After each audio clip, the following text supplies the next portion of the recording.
नमस्कार साथियों, मैं अरविंद शर्मा MGCI के डिजिटल लर्निंग प्लेटफॉर्म में एक बार फिर आपका स्वागत करता हूं। आज मैं आप लोगों के सामने PAT 2020 में जो अलॉटमेंट हुआ है, कॉलेज में अभी जो एडमिशन चल रहा है, उसकी संपूर्ण जानकारी लेकर आपके सामने आया हूं। वीडियो के साथ अंत तक जुड़े रहें ताकि एडमिशन के समय हमें कोई समस्या ना हो। जैसा कि आप सभी लोग जानते हैं कि आवंटन पत्र या अलॉटमेंट जो है ये ऑनलाइन उपलब्ध हो चुके हैं और इसके साथ हमें क्या करना है, आंशिक शुल्क सबसे पहले 5,000 रुपये जमा करना है और उसका प्रिंट आउट अपने पास रखना है। ये जो प्रोसेस है ये 9 तारीख से 9 फरवरी शाम को 6 बजे से शुरू हो चुकी है और 12 फरवरी 2021 तक ये प्रोसेस चलेगी। तो हमारे को अपना अलॉटमेंट देखना है, उसके बाद 5,000 रुपये का आंशिक शुल्क जमा करना है। उसके साथ ही फिर हमें क्या करना है, जो आवंटित महाविद्यालय है, हमें जो एग्रीकल्चर कॉलेज मिला है उसमें शेष शुल्क के साथ उपस्थित होना है। 5,000 जमा कर दिया है और बची हुई राशि लेकर हमारे को वहाँ जाना है। साथ में हमारे को डॉक्यूमेंट लेकर जाना है और प्रवेश प्राप्त करना है। कौन से डॉक्यूमेंट लगेंगे, कैसा उसका क्रम रहेगा, ये मैं अभी आपको बताने वाला हूँ। और एडमिशन की ये प्रोसेस 10 से 12 फरवरी तक चलेगी 2021 तक।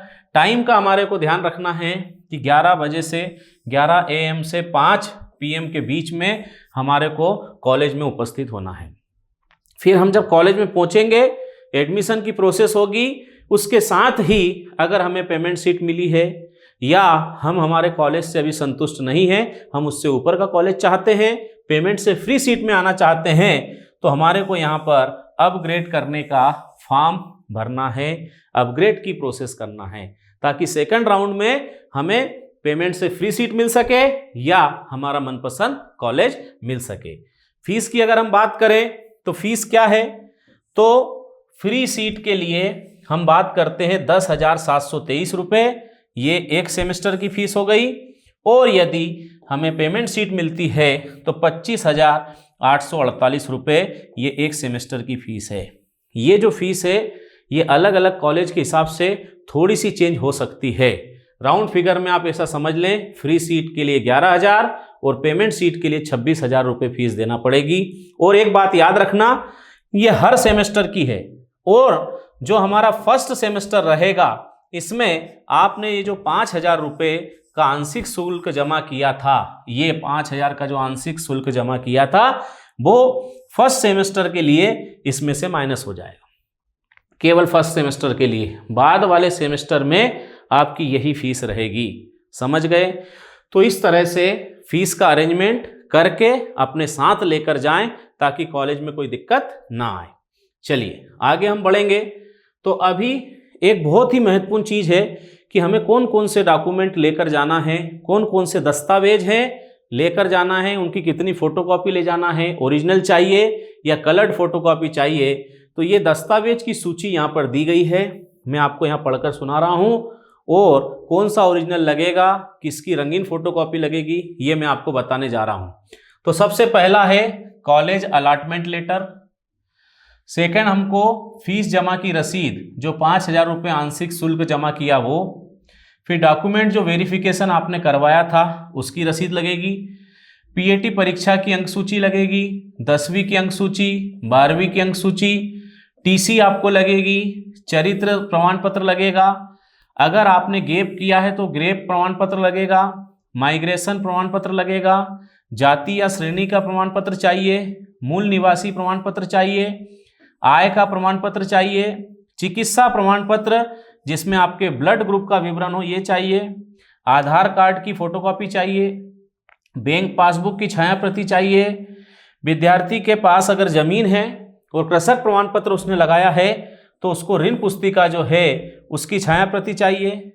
रैगिंग ना करने हेतु शपथ पत्र चाहिए जो कि ऑनलाइन भरा जाएगा, उसकी कॉपी चाहिए। एंटी रैगिंग सर्टिफिकेट होता है ये। समग्र ID चाहिए। मतदाता परिचय पत्र अगर आपके पास है तो वो चाहिए। और महाविद्यालय में फीस जमा जो की उसकी रसीद चाहिए। और कोई दूसरा प्रमाण पत्र अगर आपने लगाया है जैसे EWS वगैरह तो वो चाहिए। अब इसके अंदर हमें ध्यान ये रखना है कि जो TC है, चरित्र प्रमाण पत्र है, गैप सर्टिफिकेट है, माइग्रेशन है, ये आपको मूल प्रति मतलब ओरिजिनल लगेंगे। ये 4 प्रमाण पत्र जो हैं ये आपको ओरिजिनल लेकर जाना है। इसके अलावा चिकित्सा प्रमाण पत्र है ना, मेडिकल सर्टिफिकेट जो है ये भी ओरिजिनल लगेगा। ये 5 सर्टिफिकेट ऐसे हैं जो आपको ओरिजिनल लेके जाना है।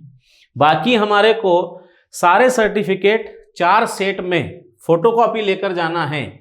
और इस फोटोकॉपी में याद रखना कि हमें पीएटी की जो अंक सूची है ये रंगीन चाहिए, 10वीं की अंक सूची ये भी रंगीन में चाहिए, 12वीं की अंक सूची ये रंगीन में चाहिए, इसके अलावा जाति प्रमाण पत्र ये रंगीन में चाहिए। ये 4 प्रमाण पत्र ऐसे हैं जिसकी रंगीन फोटोकॉपी चाहिए 4 सेट में, और बाकी सब की जो है black and white photocopy 4 set में लेकर जाना है।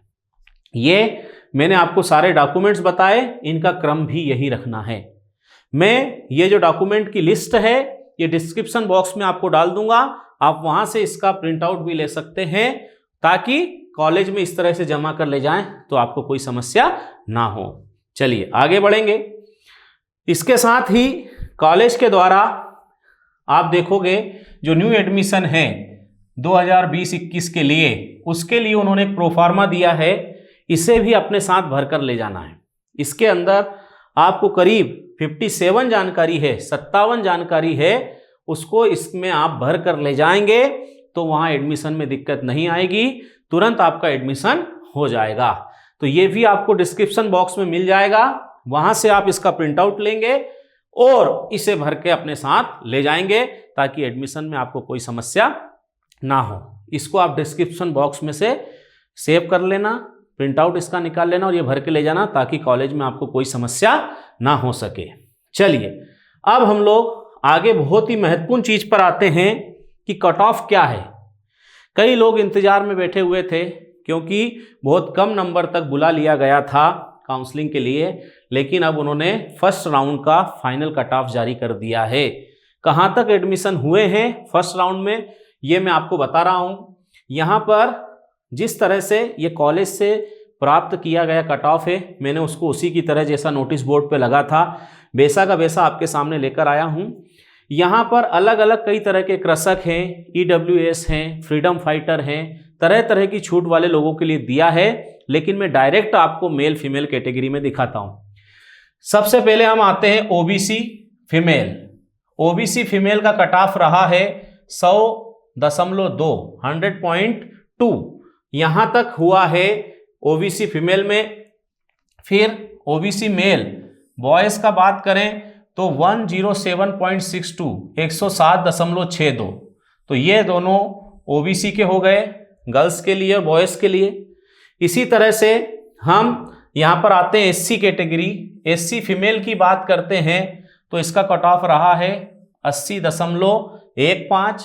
इसी तरह से SC में जो बॉयज़ हैं लड़कों के लिए रहा है 89.5, ये रहा है SC कैटेगरी के लिए। मेल फीमेल मैंने बताया आपको। उसी तरह से ST कैटेगरी में अगर हम आए तो इनका रहा है, ST कैटेगरी में अगर हम बात करते हैं यहाँ पर फीमेल की, तो फीमेल का ST कैटेगरी में रहा है 75.44 और ST बॉयज़ का रहा है 82.58 82.58। ये ST कैटेगरी के लिए रहा। उसी तरह से जनरल में अनरिजर्व फीमेल की अगर बात करें तो ये रहा है 81.1 और हम बात करते हैं जनरल अनरिजर्व में बॉयज़ का तो ये है 107.62 107.62।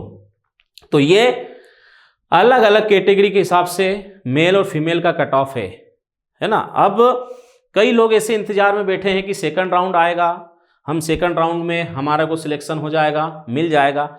लेकिन सेकंड राउंड थर्ड राउंड पुराने ज़माने में आते थे। क्यों आते थे? क्योंकि ये जो परीक्षा है इसमें नीट वाले लोग, जेई वाले लोग भी शामिल होते थे, लेकिन इस बार नीट और जेई के एडमिशन हो चुके हैं। इसके बाद कुछ लोग BHU में चले जाते थे, ICR में सिलेक्शन हो जाता था तो वो सीट छोड़कर जाते थे। लेकिन इस बार ऐसा कुछ भी होने वाला नहीं है क्योंकि नीट जेई के एडमिशन हो चुके हैं, सारे जो गवर्नमेंट के प्लेन वाले कॉलेज होते हैं उनके एडमिशन हो चुके हैं, BHU ICR के भी एडमिशन हो चुके हैं। मतलब अब अगर किसी ने सीट ली है तो वो छोड़ने वाला नहीं है, इसलिए आप देखो कि बहुत ज़्यादा इसमें राउंड आने वाले नहीं हैं। और कट ऑफ की अगर हम बात करें तो 1 या 2 नंबर, ज़्यादा से ज़्यादा बोल रहा हूँ, वैसे इतना नीचे भी जाने वाला नहीं है, लेकिन ऐसा अनुमान लगा सकते हैं कि अभी जो कट ऑफ आया है इससे 1 या 2 मार्क्स नीचे जा सकता है, बहुत ज़्यादा नीचे जाने वाला नहीं है। तो आप लोग इस बात का ध्यान रखें कि जिनके नंबर इस कट ऑफ से 1 या 2 नंबर नीचे हैं वो लोग इंतज़ार कर सकते हैं, उससे नीचे नंबर वाले लोगों को इंतज़ार नहीं करना चाहिए। क्यों? क्योंकि बहुत ज़्यादा नुकसान होने वाला नहीं है। अभी वापस से जुलाई में एग्ज़ाम पीएटी की होने वाली है, तो हमारे पास 5-6 महीने का समय बचा हुआ है, तो हम अगर चाहें तो इस 5-6 महीने का फ़ायदा उठा सकते हैं और तैयारी कर सकते हैं फिर से पीएटी की। ध्यान रखो, इस बार कोविड के कारण 50% से भी कम स्टूडेंट तैयारी कर रहे हैं, इसलिए अगली बार आपके पास बहुत अच्छा मौका है। इस बार हम हॉर्टिकल्चर पेमेंट सीट लें, फॉरेस्ट्री लें, उससे बेहतर ये है कि अगले साल हम बीएससी एग्रीकल्चर का कोई कॉलेज ले सकें, फ्री सीट पे हमको मिल सके और अच्छे कैंपस में हमारा एडमिशन हो सके। इसलिए हमारे को डबल से तैयारी करनी चाहिए, क्योंकि इस बार जिन लोगों का एडमिशन हो रहा है उनका भी आप देखोगे लगभग 1 सेमेस्टर जो है वो जा चुका है। तो इनकी जब डिग्री कंप्लीट होगी तो वो साल के बीच में होगी, और एमएससी के लिए हो सकता है इनको भी इंतजार करना पड़े। तो आप ये ध्यान रखो कि अगर आप इस साल पीएटी करते हैं तो लगभग पिछली बार जिनका एडमिशन हुआ वो और इस साल वालों की एमएससी एक साथ होने की संभावना है। इसलिए ये जो साल है, आप अगर ऐसा सोच रहे हैं कि नुकसान हो गया, निकल गया, तो ऐसा कुछ भी नहीं है। 6 महीने में हम बहुत अच्छा कैंपस, बहुत अच्छा कॉलेज प्राप्त कर सकते हैं। और इसीलिए जिन लोगों का सिलेक्शन हो गया है, जिन लोगों को कॉलेज मिल गए हैं, उनको बहुत बहुत बधाई, भविष्य के लिए शुभकामनाएं मैं देता हूं एमजीसीआई की तरफ से। लेकिन अगर किसी का नहीं हो पाया है तो निराश होने की ज़रूरत नहीं है। एमजीसीआई नई बैच भी लेकर आया है, पीएटी AG 1 to 3 जो इंग्लिश मीडियम है, इसकी बैच आप देखेंगे कि 30 जनवरी से स्टार्ट हो चुकी है। इसके अलावा AG 1 to 3 हिंदी मीडियम की अगर हम बात करें तो 10 फरवरी से बैच स्टार्ट हुई है। और फीस भी आप जानते हैं कि जहां 27 से 29,000 फीस होती है, आधी फीस हो गई है। 13,000 से 15,000 रुपये जो फीस है, इसमें हम तैयारी कर सकते हैं। एक साथ जमा करने पर 13,000, 2 किस्तों में देने पर 15,000 रुपये फीस है। तो इस बैच का भी आप चाहें तो फ़ायदा ले सकते हैं। तो इस तरह से मैंने आपको एडमिशन से रिलेटेड संपूर्ण जानकारी दी है। डॉक्यूमेंट की जो लिस्ट है क्रम वाला और एक प्रोफार्मा, ये आप डिस्क्रिप्शन बॉक्स से प्रिंट आउट निकाल कर भर कर ले जाएं, ताकि कॉलेज में आपको कोई दिक्कत ना आए। आप लोगों को भविष्य के लिए बहुत बहुत शुभकामना मैं देता हूं। धन्यवाद दोस्तों।